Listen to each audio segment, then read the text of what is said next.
Do you want to get better output and responses from ChatGPT? I'm going to break down exactly how to go about crafting a prompt that will give you the best output for what you're looking for. So let's dive right in.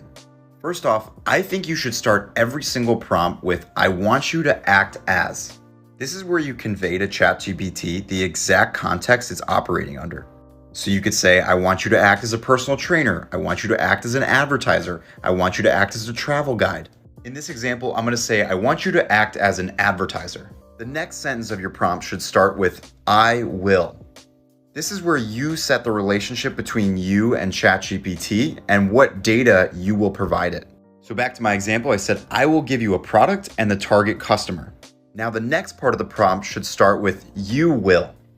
This is where you lay out the goals for ChatGPT and exactly what the output should be.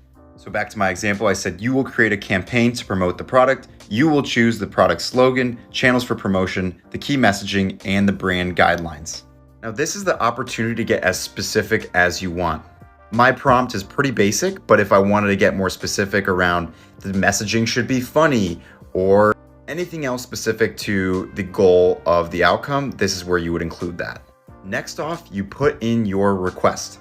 So now I'm putting in my first request, which is a product, which is a new type of candy that looks like rocks and tastes like fruit.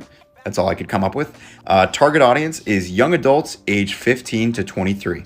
Now at this point, we have a pretty good basic prompt. We've laid out our goals, we've laid out what we want out of the output, and we've laid out the relationship between me and ChatGPT. At this point, I'm gonna see what it spits out.